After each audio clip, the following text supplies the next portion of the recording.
Hello friends, मैं शमशाद। आज आपका कि आप एक छोटा सा सिस्टम किस तरह से बना सकते हैं, क्या क्या उसमें लगने वाला है और क्या क्या लोड आप इस पे चला सकते हो। कुछ इस तरह का लोड जिस पे आपको सिर्फ एक पंखा या एक या दो लाइट चलानी हो और एक इन्वर्टर भी आप उस पे लगा सकते हैं। आपकी छोटी सी दुकान है या फिर इस तरह का लोड है कि दिन में चलाना है, रात में भी चलाना है तो बहुत कम, सिर्फ पंखा चलाना है और लाइट पूरी रात नहीं चलानी।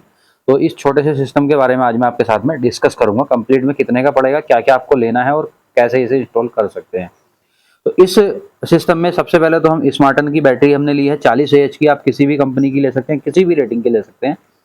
तो ये आप इतनी कैपेबल है कि एक छोटा पंखा है डीसी का 12 वोल्ट का, जिसे ये पूरी रात चला देता है और दिन में भी बोलता है। और इस पे मात्र एक पैनल लगा हुआ है 165 वाट का, और ये 60 महीने की है। इसमें 3 साल की फुली रिप्लेसमेंट वारंटी है। और इस बैटरी की कॉस्ट भी मैं आपको बताऊंगा। इसमें एक हमने चार्ज कंट्रोलर ऐसे लगाया है कि इस पे हमने जो लोड है वो चार्ज कंट्रोलर के थ्रू हम इस पे डालेंगे, यानी कि फैन को जो है चार्ज कंट्रोलर के थ्रू हम चलाएंगे। इसमें हम चाहेंगे तो ऑफ भी कर सकते हैं। हमने यहाँ पे बैटरी के साथ में कनेक्ट कर दिया है, सोलर के साथ में भी इसे कनेक्ट कर दिया है, साथ में हमने इस पे लोड भी चला दिया है। और लोड के साथ साथ हमने जो इन्वर्टर लगाया है वो डायरेक्ट बैटरी पे लगाया है, क्योंकि इन्वर्टर जो है वो AC इन्वर्टर है, वो DC जो छोटे इन्वर्टर होते हैं वो वाला नहीं है। तो अगर लो बैटरी होगी या इस तरह की प्रोटेक्शन होगी तो वो उस इन्वर्टर में ऑलरेडी है। तो मैं अभी इन्वर्टर भी आपको ऑन करके दिखाऊंगा, लेकिन ये जो अपना चार्ज कंट्रोलर है मैं पंखा चला के आपको दिखाऊंगा। उसके बाद में इसमें क्या क्या हम लोड कर सकते हैं कनेक्ट, या फिर क्या क्या हम सेटिंग इसमें कर सकते हैं, वो सारी चीज़ें मैं इसमें आपको बताऊंगा। तो अभी मैं इसे पंखे को साइड में लगा लेता हूँ और मैं लोड इसका ऑन ऑफ करके आपको दिखाता हूँ। फैन मैंने कनेक्ट कर लिया है। अब जैसे ही मैं इस बटन को प्रेस किया तो अपना जो फैन है वो ऑन हो गया। हम इसे फिर से प्रेस करेंगे तो बटन जैसे ही प्रेस होगा वैसे ही जो फैन है वो ऑफ हो जाएगा। तो ये तो हमारा एक लोड ऑन ऑफ करने का ऑप्शन इसमें है। बाकी दूसरा स्विच एक हमने फैन के साथ में भी लगाया हुआ है, उससे हम परमानेंट इसे ऑन ऑफ नहीं करेंगे। वो सिर्फ सेफ्टी के लिए है। जो हमने चार्ज कंट्रोलर लगाने का मकसद है वो यही है कि हम डायरेक्ट पैनल से ना लगाएं। हमारी एक तो बैटरी हमारी ओवरचार्ज नहीं होगी, दूसरा जो लो कट की प्रोटेक्शन इसमें हमें मिल गई, क्योंकि इससे पहले जो यहाँ पे बैटरी लगी हुई थी इसी चीज के चलते वो बैटरी जो है वो खराब हो गई थी।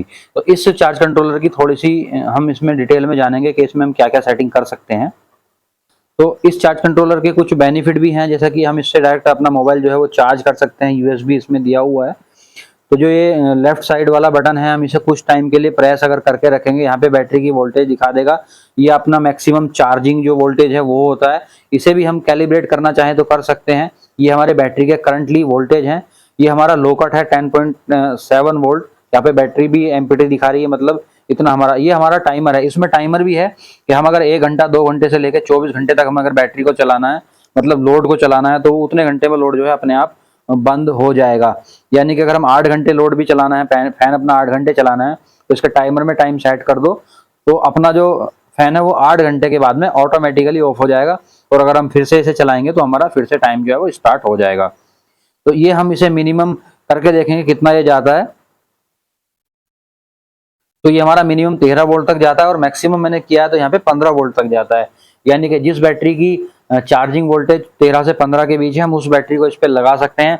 और इस पे हम लाइफ PO4 जो बैटरी है लिथियम की वो भी चार्ज कर सकते हैं, क्योंकि 4 सेल के साथ में वो भी 14 से 15 वोल्ट के बीच में बैटरी की चार्जिंग रहती है। बाकी आप इसके पैरामीटर उसके साथ देख सकते हैं। और ये जो चार्ज कंट्रोलर है ये चाइनीज चार्ज कंट्रोलर है। आप Amazon पे भी ले सकते हैं, आप किसी लोकल के डीलर डिस्ट्रीब्यूटर, इस तरह के चार्ज कंट्रोलर आपको और भी मिल जाएंगे। बट कैलिब्रेशन का होना बहुत जरूरी है। अगर आप एक अपने तरफ से कोई बैटरी लगाना चाहते हैं लिथियम की, बाकी इसमें लेड एसिड तो जो सेटिंग आती है वो डिफॉल्ट आती है, तो आप उसे किसी भी तरह से यूज कर सकते हैं, उसमें कोई दिक्कत आपको नहीं आएगी।